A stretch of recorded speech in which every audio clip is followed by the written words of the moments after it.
Hey guys, hey, today I'm making a spread or dip, wherever you want to use it for. It's going to be an eggplant artichoke spread. I'm also roasting a butternut squash, but I'll be using that in a different recipe. Probably make that one later today too. So anyway, follow along. I just harvested some eggplant out of my garden this morning. I don't know the name of the variety of this particular eggplant. They are about half the size of the Black Beauty eggplants. So as soon as they look like this, I go ahead and pick them. They're really good. I've grown them before. Just going to put these in the oven at 400 degrees for just about an hour. Poke a couple holes in there for the steam to come out. And you'll know when they're done, they'll get real wrinkled and soft, real soft to the touch.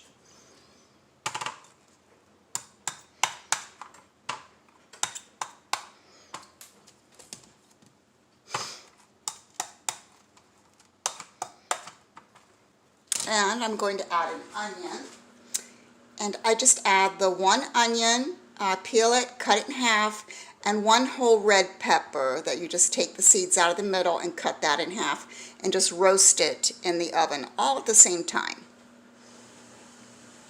I'm also going to add to the oven a butternut squash. And I'm just going to salt and pepper that a little bit.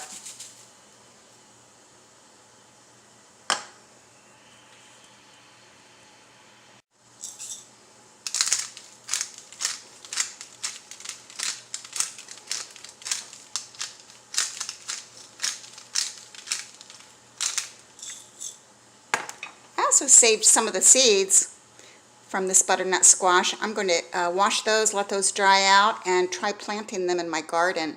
I've had a lot of success growing them in the past, but I always bought the starts. I've never planted them from seeds, so I want to try that. Okay, so these are going in the oven too. And while my eggplants are roasting, I get in my hour of cardio. I do this just about every day, an hour on my exercise bike, while I watch my favorite YouTube videos. Today happens to be the Esselsteins making, looks like they're making some kind of a spread today too.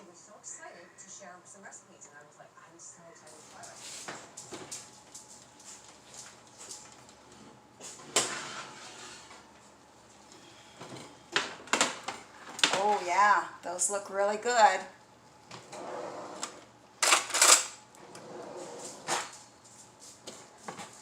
Your knife should go in there very easily, so that those are good and tender. The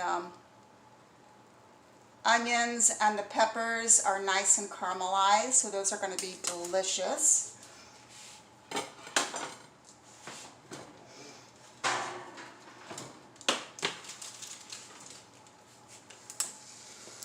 And the same with the butternut squash. Just poke it, make sure it's good and tender. Now you're just going to let all this cool off.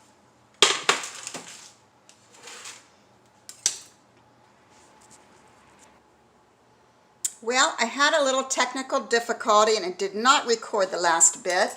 But what I did is I put my roasted onions and my roasted peppers in my food processor, along with 1 jar of artichoke hearts that I rinsed really well, because you want to rinse those artichoke hearts to get that brine taste off of those. And now I'm just adding my my little eggplants. And like I was saying earlier, that didn't record, these are very small eggplants that I grew in my garden. But I would suggest, if you're going to the store to buy your eggplants, buy the big Black Beauty eggplants. And you shouldn't need more than 2 of those. And that'll be plenty. And, you know, once you roast these in the oven, it comes out pretty darn easy. And don't use the skin. I mean, I just think it gives it a weird texture if you use the skin.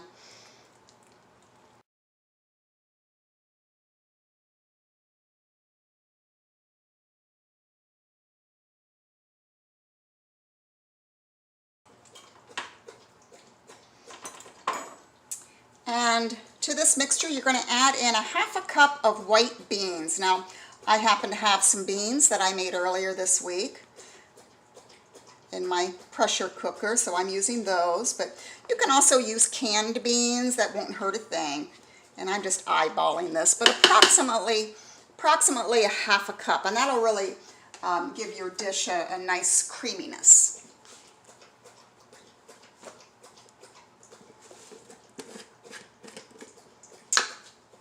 And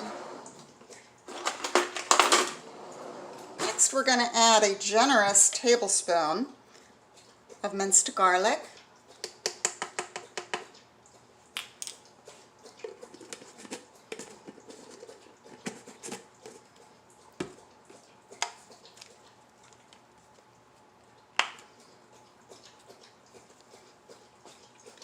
And tahini, because you know it just wouldn't be a eggplant spread without a little tahini in there.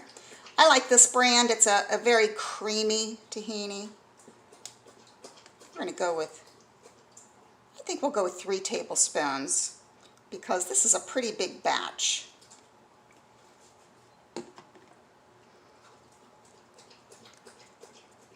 This is the brand I'm using, creamy tahini. And you know, it's really good. The only ingredient in there is your sesame seeds, so can't go wrong with that.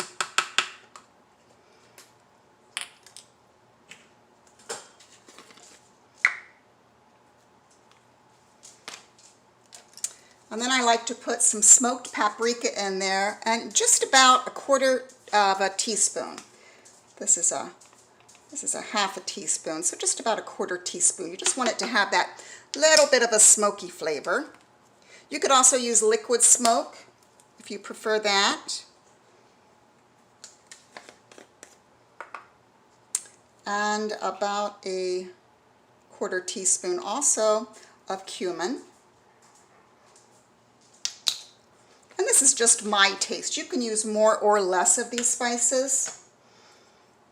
A little salt and pepper, and if you're salt-free, of course, feel free to leave that out.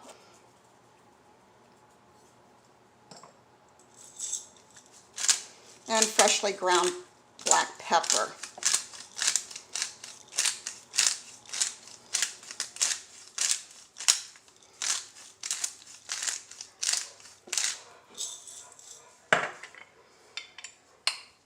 Last but not least, you want the juice of 1 whole lemon.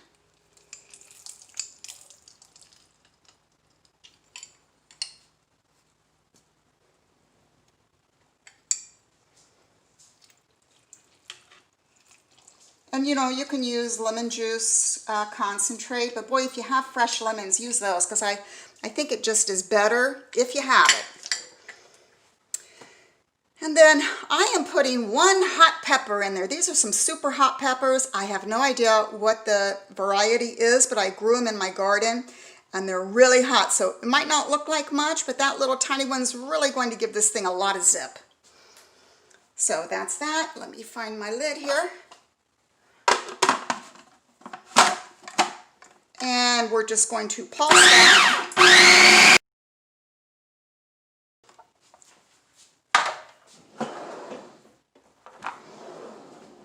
And take the time to scrape down the sides so you make sure you're getting it all incorporated in there. And you can actually eat it just like that. More of a chunkier spread. I like mine just a little bit more smooth than that, so I'm going to give it just a little bit longer.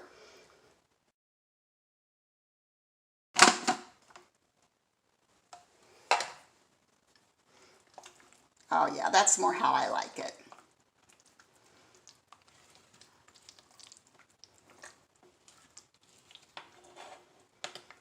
Still, you know, it's a little bit chunky because you're mixing it with the artichoke hearts, which are not even hot. They were cold out of the jar. But this is great if you're just looking for a vegetable dip to dip your fresh vegetables in, as a dip like with garlic bread would be really good. I enjoy it, you know, just with carrots and celery and broccoli and stuff like that. It's just so very fresh tasting. But use your imagination, and I'll be back shortly with another video of my mac and cheese made with butternut squash. See you next time.